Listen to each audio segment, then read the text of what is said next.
የወደቁት መላእክት በተለይ በዘመነ ያሬድ እነ ሄኖክ ዘመን እነ ኖህ ዘመን የተከሰተው ክስተት ምንድነው? እነዛስ በእውኑ መላእክት ናቸው አይደሉም የሚለውን ነገር ሁሉ ነው ዳሰን የምናየው። እንግዲህ ራይት ይባላሉ በእኛ አጠራር ወይም ኔፍሊም ይባላሉ።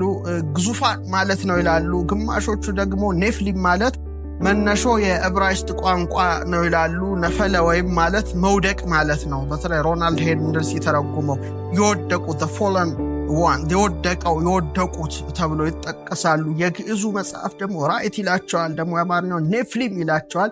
ኔፍሊም እንግዲህ የወደቁ መሆናቸውን ወይም ጃይንት ግዙፋን መሆናቸውን ነው የሚጠቁመው። የሚገርመው ስለነዚህ ራይት ወይም ኔፍሊሞች ለመጀመሪያ ጊዜ ጽፎልን የምናገኘው የአዳም 7ኛ ትውልድ የሆነው ሄኖክ ነው። እንግዲህ መጽሐፈ ሄኖክ ስለነዚህ ነገሮች በዝርዝር የጻፈ የመጀመሪያው ጽሑፍ ነው። ግን መጽሐፈ ሄኖክ በብዙ ሀገር ተቆራርጦ ተበታትኖ ያለ እንጂ እንደ ኢትዮጵያ በምልአት ወይም በሙሉ መዝገብነት የተገኘ አልነበረም። ኢትዮጵያ ግን ለብዙ ዘመናት ይህ መጽሐፍ ሲነበብ፣ ሲተረጎም፣ ሲመሰጠር፣ ሲራቀቅ፣ ሲተነተን በሊቃውንቱ እጅ ስለነበረ መጽሐፈ ሄኖክ ለኢትዮጵያውያን እንግዳ አልነበረም።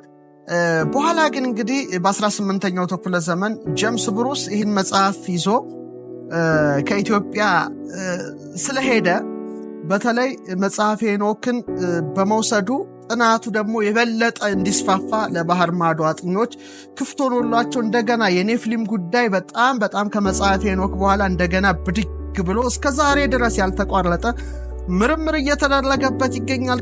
ሄኖክ እንዲህ ብሎ ጽፏል። የአዳም 7ኛ ትውልድ የሆነው ሄኖክ የሰው ልጆች ከበዙ በኋላ ይላል እንዲሆነ ይላል ሙሉ በሙሉ በእነዚያ ወራት ይላል መልከ መልካሞችና ደመ ግቦች ሴቶች ልጆች ተወለዱላቸው። የሰማይ ልጆች መላእክትም ይላል እነርሱን አይተው ወደዷቸው። እርስ በርሳቸውም ኑ ለእኛ ከሰው ልጆች ሴቶችን እንምረጥ አሉ ነው የሚለው። ሄኖክ እንግዲህ ምንድነው እዚህ ላይ የሚለው?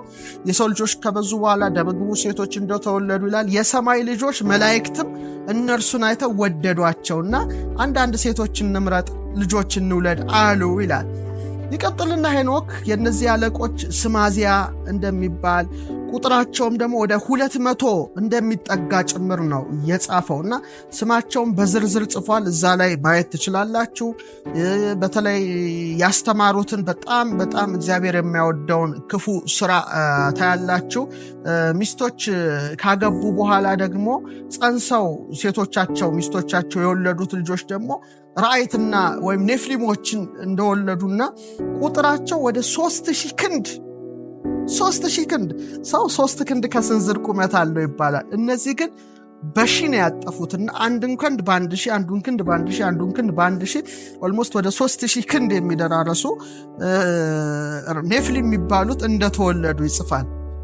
እነዚህም በተለይ ለሰዎች መነገር የሌለበትን በጣም ሴክሬት የሆነ ነገር ምስጢራዊ ነገሮችን ሁሉ ለሰው መነገር መገለጥ የሌለበትን ሁሉ መግለጥ እንደጀመሩ በተለይ ካስተማሩት መካከል ተውላጠ ዓለም የሚለው በጣም ይገርማል። የዓለም ለውጥ ይላል እና ያንዱን ጽንስ በአንዱ ውስጥ ማሳደር፣ የሰውን ዘር ወስደው ፈረስ በቅሎ ውስጥ የማድረግ ነገር፣ የነዛን ዘር ወስደው ደግሞ ሰው ውስጥ የመክተት ነገር፣ በዛም ሃይብሪድ የሆኑ በጣም አስፈሪ ክሪኤቸሮች እንዲወጡ የማድረግ ነገሮች ይሰራሉ። እንደውም አንዳንድ አጥኞች ዛሬ ጭራቅ የሆኑ ሰበዳት ምናምን የሚባሉ ነገሮች ያን ጊዜ በነበረው የአንዱን ጂን ዘረመል ወደ አንዱ በመክተት ፍጥረታትን ኮራፕት ከነበሩበት ተፈጥሯዊ መዋቅር ወደ ሌላ መዋቅር መስራት፣ ዲኤንኤን የማዛባት ስራ ያኔን የተጀመረው።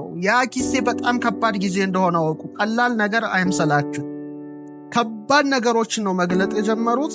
ከዛ ይቀጥልና ሄኖክ ከመላእክት ሩፋኤል ከፈጣሪ ተልኮ ውጊያ ያስተማራቸውን አዛዜልን እጅና እግሩን አስሮ ዱዳኤል በምትባል ቦታ የነበረች ምድረ በዳን ከፍቶ ጨለማ ውስጥ እንዳሰረው በላዩም ጠማማና የሻፎ የሚባሉ ስልስል ድንጋዮችን እንደገጠመበት እስከ ፍርድ ቀን ድረስ ብርሃንን እንዳያይ እንደሸፈነው ሄኖክ ጨምሮ ጽፏል። በተለይ ሄኖክን 2ን 3ን እንድታነቡ ምዕራፍ 2 እና ምዕራፍ 3ን ነግራቸዋለሁ። ሌላ ደግሞ 7 ትውልዶች ይላቸዋል። የሚጠቁትን እንደገና በምድር ኮረብታ በታች ደግሞ እንደታሰሩም ጭምር ይጽፋል። ከዛ በኋላ ከእሳቱ በታች ወዳለ የጭንቅ ቦታ እንደሚወሰዱና በግዞት ቤት ይዘጋባቸዋል። በጣም ምስጢራዊ ነገርን ጽፏል። 7 ትውልዶች ማን ናቸው? አዛዜል ዱድኤል የምትባለው ቦታ የት ናት? እስቲ ሻፎ ደንጋይ የተገጠመባት ቦታ ምንድናት? ይሄ ሁሉ ምስጢር ነው በጣም። ሙሴም ደግሞ እንደገና ጨምሮ ይጽፋል። እንዲህ ሆነ ይላል በተለይ ኦሪቱ ላይ ሰዎች በምድር ላይ መብዛት በጀመሩ ጊዜ ሴቶች ልጆች ተወለዱላቸው።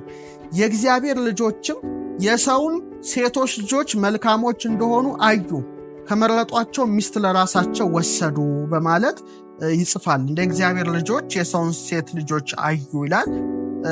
ዘመኖቻቸውም ወደ 120 ዘመን እግዚአብሔር እንደወሰነባቸው፣ ልጆችን በወለዱ ጊዜ ስማቸው ኃያላን ተብሎ እንደተጠራ ሰፋ ያለ ጽሑፍ በተለይ ዘፍጥረት 6 አካባቢ ላይ ጽፏል። ኩፋሌም ተመሳሳይ ነገር ነው የሚጽፈው።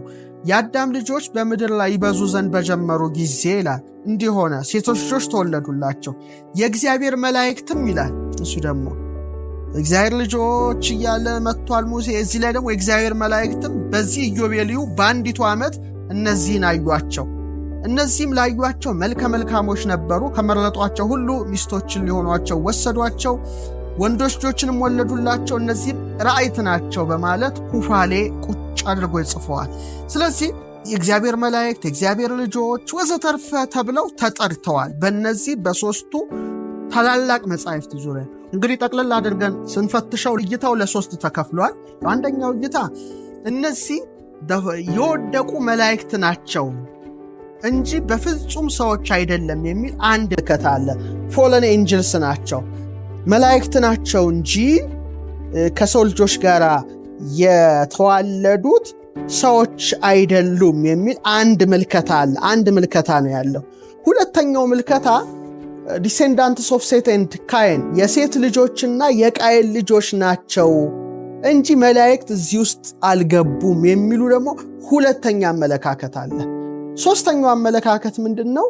ስጋ እንዲለብሱ የተደረጉ መላእክት ናቸው ነው። አሁን ለሶስት ነው ከፍለን የምናየውና እንደ አጥኚ ዝም ብለን ጭፍን ያለ ነገር እንደ ዝም ብሎ ጭፍን እንዳለ ሰውና እንደ አጥኚ ሁሉንም ሐሳቦች ማየት፣ መጭመቅ፣ መመርመር፣ መፈተሽ በተፈጥሮ የተሰጠን ስጦታ እንደሆነ ማወቅ ይገባል እንጂ ማንም በዚያ ሁሉም እይታቸውን አስፍረዋል። እነዛን እይታ ተመረምራለ፣ ታነጥራለ፣ ትፈትሻለ፣ መልካሙን ነገር ትይዛለ።